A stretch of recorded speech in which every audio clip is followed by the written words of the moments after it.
Good evening, viewers. Welcome to the session. It's nice to see you every evening. And today also we have a lot of news that we'd like to share with you. So let's start with the first point.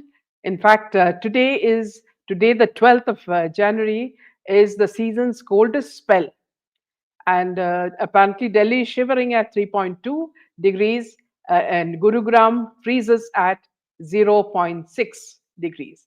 North India faces its coldest spell with Delhi at 3.2 degrees and Gurugram at zero point 0.6. Now, IMD warns of continued cold wave, prompting school closures in Ghaziabad and Ranchi. Now, apparently, the ground frost was seen with temperatures in parts of Gurgaon dipping to -1 degree Celsius today. A severe cold wave led to the freezing of dew, forming layers of ice in open areas across Delhi, NCR, Haryana, Rajasthan, and Punjab, and even down south. We are feeling the sort of chill, and everybody is wearing their woolies. So do take care of yourselves, friends, and have a lot of fresh soup, hot soup, and things that are warm so that you don't harm your health. Now, speaking about a very sudden breaking news is that Dhankhar, who was admitted to AIMS Delhi after losing consciousness twice. He resigned on July 21st, citing health reasons, and has since made limited public appearances. And apparently, he lost his consciousness twice. 74-year-old Dhankhar developed health complications on January 10th and was subsequently taken to AIMS, where doctors admitted him for further examinations. And sharing the health update, they said two bouts of unconsciousness on Saturday. When he went to the washroom, he was subsequently advised medical evaluation. Today, he had gone to AIMS for a checkup when the doctor insisted that he should get admitted for tests, is what an official told the media. Doctors are likely to carry an MRI as part of the medical evaluation, officials said. Welcome. Nice to see you, MBR, and always nice and to welcome all of you back into the show. Now, speaking about another interesting piece of news, uh, what started as a simple airport layover turned into a surprising and unforgettable moment for a young Indian traveler, Daksh. A 20-year-old travel logger was waiting at the Hanoi airport. And just a second, let me just get his picture. Yeah. So, so this 20-year-old travel blogger was waiting at the Hanoi airport in Vietnam when he realized he was sharing the same lounge and later the same flight with Congress leader Rahul Gandhi. According to Dash, Rahul Gandhi noticed him and even started a light-hearted conversation. Gandhi complimented the young blogger on his hat, saying it looked good on him. The simple gesture left Daksh pleasantly surprised and made the meeting memorable for him. He expressed his amazement online, writing humorously, "How much more random can Hanoi get?" The post reflected his disbelief at such an unusual coincidence, meeting one of India's most recognized politicians while traveling abroad. Now, if you remember, BJP on Saturday had alleged that Congress leader Rahul Gandhi had joined hands with anti India forces during his visit to Germany. Now, the Gaurav Bhatia, the party spokesperson, had also asserted that the Congress MP was part of a larger conspiracy against the country. The BJP linked Gandhi to US billionaire investor George Soros, repeating earlier allegations of foreign influence. So, this is further proof when this vlogger saw him. This is further proof that he's been making many foreign trips as leader of opposition. And now the question is, what was he doing in Hanoi? You know, and it's very surprising that whenever he goes and returns to India, there's always something happening, brewing in India. Some sort of problem comes, and we find that rather coincidental that it comes exactly after his trip abroad. Now there's a point from Sanjit. He says deadly combinations: Hawaii chappals carrying an iPhone. Yeah, a nice one, Sanjit, yes. So moving on to now, we're talking about none other than the lady who is very similar to, to our own Jay Bhadri, or we call her Thali Wali Mami because she's always talking about the thali with so many ched in Bollywood. So we're talking about Mamta Banerjee. Now, the Enforcement Directorate on Monday moved Supreme Court seeking directions for the registration of an FIR against West Bengal Chief Minister Mamta Banerjee. The DGP and the Kolkata Police Commissioner for obstructing probe, tampering with, and destroying evidence in a multi state money laundering case against I-PAC. Now, following the raid on the office of Trinamool Congress's political consultant, IPAC West Bengal Chief Minister Mamta Banerjee on Friday warned that if she and her government were pressurized beyond a certain point, they would release details of what she claimed was Union Home Minister Amit Shah's involvement in the coal scam. I have pen drives. I have kept quiet out of respect for the chair I hold. I tolerate things only up to a point.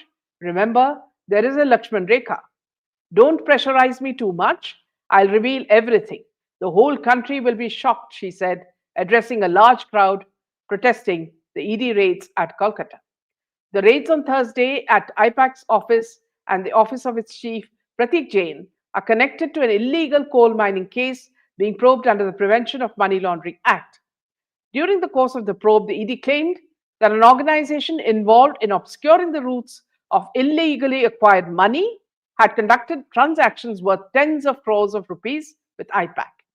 Now, tensions escalated when Mamta Banerjee, accompanied by police and her aides, entered the probe sites and walked out carrying files and pen drives, alleging that the files contained sensitive poll strategies.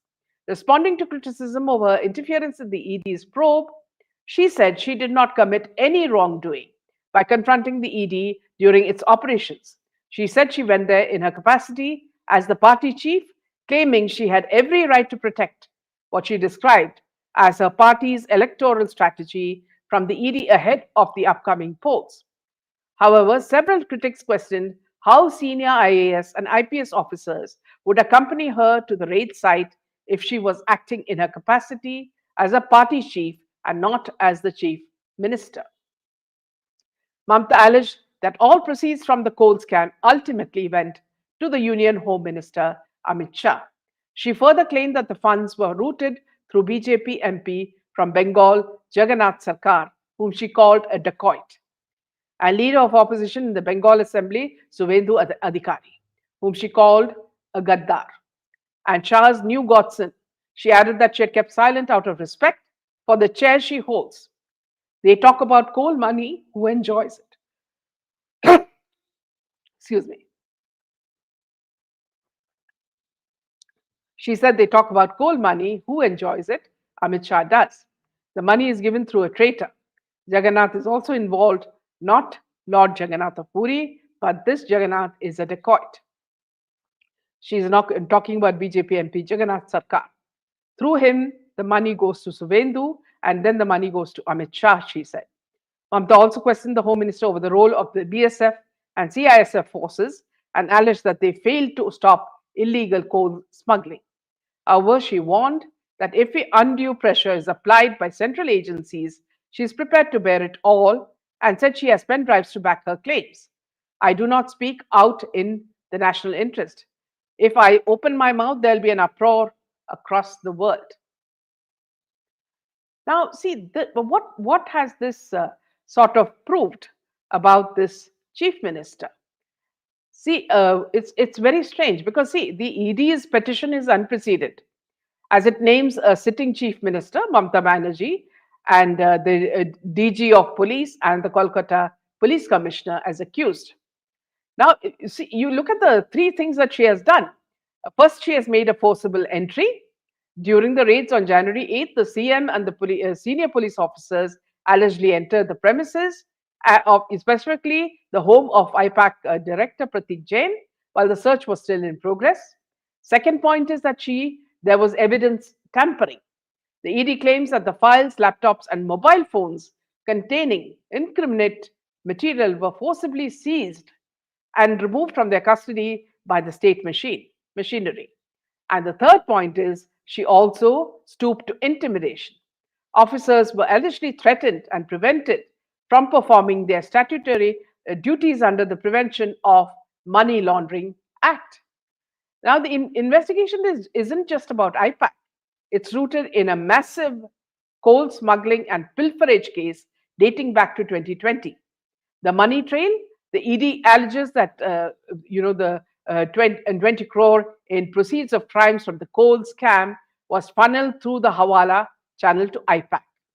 The Goa connection, the agency claims this money was used to fund the Trinamool Congress campaign in the 2022 Goa Assembly elections, which IPAC was managing. So you see that now what is the ED saying? The ED is saying that they argue that the protectors of law themselves, which is the police and the CM, have become perpetrators by obstructing a federal investigation. They contend that an impartial probe is impossible within the state due to the influence of the high ranking officials involved. Can you imagine just the chief minister himself, or herself rather, dabbling in this when she should be allowing the ED to do their work? Now, the TMC's defense is that Mamata Banerjee and the TMC have called the raids a political vendetta and a nasty attempt by the central government to steal sensitive party strategy and voter data ahead of upcoming elections. Banerjee stated she had visited the site as the chairperson of a party to protect party assets, not to obstruct justice. Now, you'll see this case as a very rare case where a central agency is asking the judiciary to bypass state level legal processes to file an FIR against the sitting chief minister. If the Supreme Court agrees, it could set a major legal precedent regarding the limits of executive immunity and the power of central agencies to investigate state leaders for obstruction of justice. So this is what is happening, and let's see what is going to, transpire after this. But it's very clear that this woman will stoop to any level to make people, fool people, to hide her, all the ill doings that they are doing there under this, role of a chief minister, and whatever she can, she's trying to cover up as she goes. Moving on to the next piece of news.